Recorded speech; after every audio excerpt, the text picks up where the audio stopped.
ilmu agama itu setiap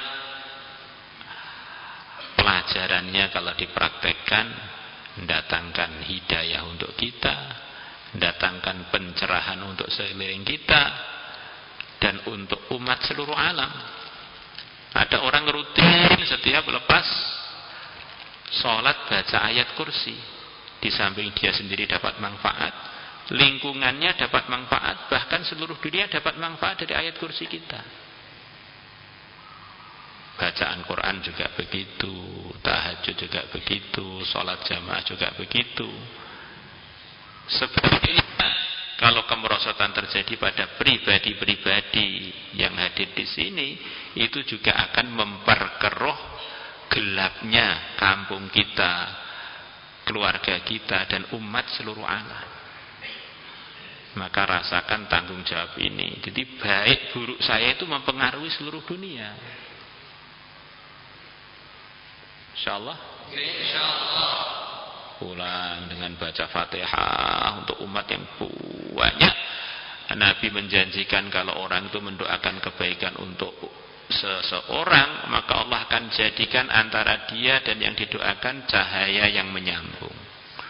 Lalu kita ini banyak Fatihah kepada umat, kita belum sampai ke kampung sudah banyak yang mimpi ketemu kita. Rindu untuk menjadikan kita jadi mantunya. Akhirnya melancarkan dakwah kita, melancarkan taklim kita, melancarkan segala macam kegiatan untuk dikerjasamakan dengan umat. Di antara kesibukan kita, di samping yang lain-lain, banyak doa untuk umat supaya kita nanti bisa banyak titik-titik temu dengan umat, karena secara rohani, secara hati itu Allah telah sambungkan. Di usaha agama kan usaha hati. Kalau kita hanya logika-logika, Anda pernah doa untuk umat dengan banyak, nanti nggak nyambung. Dan umat yang terdekat dan yang terpenting, dan itu adalah pintu surga kita, adalah orang tua kita. Kita punya tanggung jawab untuk berakhlak sebaik-baiknya. Walaupun andaikan orang tua kita tidak baik, di dunia ini orang yang paling tidak baik dan tidak dimaafkan oleh Allah adalah musyrik, kalau enggak tobat. Orang tua yang musyrik, yang ngajak kepada kemusyrikan, Allah memerintahkan kita, wa sahibhuma fid dunya ma'rufa. Bergaulah dengan dua orang tuamu yang ngajak kemusyrikan tadi dengan cara yang baik. Bagaimana kalau orang tuanya mendukung ngajinya? Bagaimana kalau orang tuanya bekali kita sepanjang tahun ini? Mestinya harus lebih baik lagi. Nah, di antara tanggung jawab kita kepada orang tua adalah ikut berkhidmat, ikut membersihkan rumah, ikut masak, ikut kegiatan-kegiatan yang memang diridhai Allah bareng-bareng dengan orang tua kita. Termasuk kewajiban kita dengan hikmah ngajari orang tua kita gimana wudhu yang benar, kemudian bagaimana sholat yang benar, bagaimana rukun iman, rukun Islam bagi orang tuanya yang belum tahu, bagaimana cara membersihkan najis. Orang tua kita telah ngirim kita ke pondok, kita pulang sama sekali gak peduli itu. Kan kasihan, akhirnya orang tua kita sama sekali gak dapat masukan dari kita. Datang-datang minta ayam, datang-datang minta buka yang bagus, datang-datang minta baju. Itu namanya pulang bukan untuk mengamalkan ilmunya, untuk merampok orang tuanya. Jadi bagaimana kita ini usaha umat dan orang tua itu mendapatkan pencerahan. Ternyata orang ngaji itu jadinya baik akhlaknya, baik amalannya, baik langkah-langkah dan keputusannya. Jangan sampai sebab kita orang jadi alergi dengan pondok, alergi dengan ngaji, alergi dengan agama. Di rumah sebelum azan sudah ke masjid. Insyaallah. Masjid ini tempatnya malaikat rahmat. Para laki-laki yang masih terus sholat jamaahnya di masjid dijamin hidayah. Kalau sudah tidak terjamin hidayahnya, itu hadis riwayat Muslim dari Ibnu Mas'ud. Masya Allah. Terus kalau terpaksa naik sepeda motor, jangan ngebut, pakai helm. Jangan sepeda motornya bodong. Sepeda motor yang tidak resmi, itu pun pelan-pelan. Saya kemarin ke Madiun sambil melancarkan Quran dikit-dikit. Dalam perjalanan itu ketemu santri Al-Fatah Indonesia. Di mana itu Al-Fatah Indonesia itu? Ada yang boncengan 3, boncengan 2, ketemu di Maspati, ketemu di Jiwan, ketemu di Magetan, ketemu 4 diselip sepeda. Mobil saya itu diselip oleh mereka. Satu pun nggak ada yang pakai helm. Maka perkara yang memalukan begitu jangan diteruskan. Insyaallah.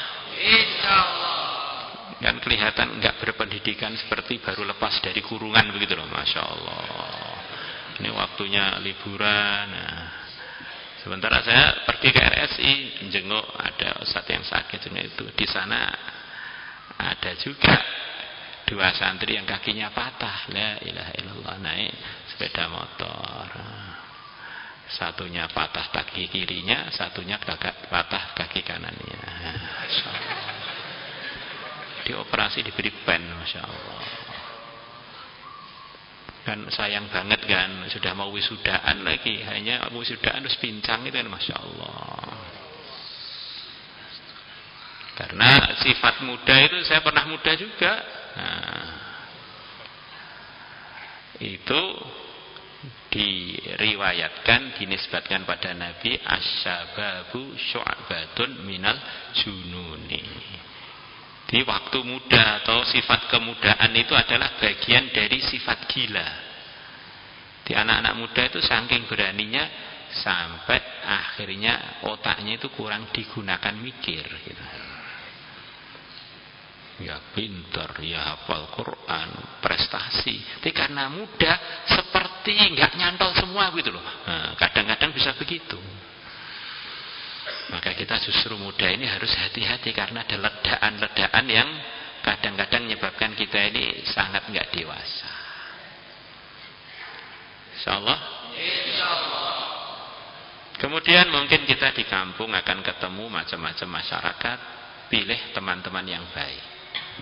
Kalau urusan berdakwah kita umpama ada Fir'aun pun kita khususi untuk beriman. Tetapi kalau berkawan hanya dengan orang yang baik saja. Kita ini terbuat dari tanah, mudah terpengaruh dengan pergaulan. Almar'u ala dini khalilihi. Orang tuh agamanya itu ngikut teman akrabnya. Ini sebetulnya soleh atau akrab dengan orang yang error. Itu sebetulnya itu error yang belum tampak kita saja sendiri. Kok bisa nyaman dengan orang error itu jelas. Sebetulnya satu madhab tapi satunya prakteknya belum tampak kita aja, masya Allah. Insya Allah. Kemudian sampai ke rumah, di antara acara terpentingnya di samping yang tadi adalah menyiapkan kepulangannya ke Al-Fatah supaya sampai ke rumah sudah dihitung fisabilillah lagi. Mengenai nanti dirinya umurnya menutup apa tidak itu kan tidak terlalu penting bagi kita. Karena umat Muhammad ini memang awet muda, belum sampai tua sudah pada wafat. Kita lihat di sini ini orang tua berapa biji, berapa orang. Kok nggak ada? Ya memang banyak yang sebelum tua sudah mati.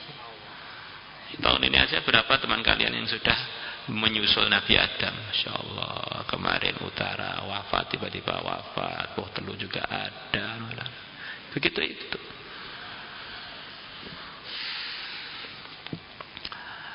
Maka sampai rumah pesen tiket kepulangan ke Al-Fatah supaya dapat pahala selama di rumah, tidak putus pahala fisabilillahnya. Siap? Kemudian kadang-kadang di rumah, dan itu baik, ada orang-orang sepantaran kita, kerabat-kerabat kita yang pengen mondok. Maka itu satu hal yang kita syukuri. Karena kalau kita jadi asbab orang jadi soleh, apalagi alim, hafid, berapa banyak pahala yang akan kita kantongi. Hanya saja belajar di pondok itu pelajaran khusus, waktunya pun lama. Maka semua kenalan kalian yang pengen mondok, yang dibawa mondok hanya orang-orang yang memang di kampungnya itu masih orang normal. Jangan terus sudah istilahnya barang kanibalan itulah ya. Apa itu, sudah onderdilnya banyak rusak, kemudian dibawa ke pondok. Akhirnya bisa saja dia jadi orang soleh, orang alim, tapi karena otaknya, organnya rusak, tiba-tiba ada waktu-waktu kambuh, kan tidak lucu. Di pondok ini arahnya adalah kumpulannya orang waras, jangan kumpulannya orang yang tidak waras. Kita sangat susah kalau ada ustadz error. Lah ustadz error itu dari mana? Dari santri yang error. Santri yang error dari mana? Ya, orang sekenanya mondok. Maka yang kalian ajak yang benar-benar masih bahan, bukan bekasan. Dan ini menghina umat, Pak. Tidak menghina umat. Siapapun orang beriman berhak untuk jadi orang soleh, berhak untuk masuk surga. Ini maksudnya untuk program khusus ya, untuk orang-orang yang memang sesuai untuk itu. Karena ini dicalonkan untuk jadi orang-orang yang ngerti agama. Orang-orang yang tidak sesuai dengan itu biar dididik di mahalahnya, dididik orang kampungnya, belajar Quran, belajar Iqra, belajar Fardhu Ain, untuk dia cukup. Biar bisa tetap mengamalkan agama. Tapi untuk ngaji adalah orang-orang yang waras, insyaallah. Siap? Insyaallah. Kemudian kita ini sudah tahu ya, umur kita ini terbatas. Mungkin aja pulang itu ya terakhir, nggak balik lagi juga nggak tahu. Maka benar-benar setiap mau melaksanakan apa aja rasakan mungkin ini yang terakhir, mungkin yang terakhir.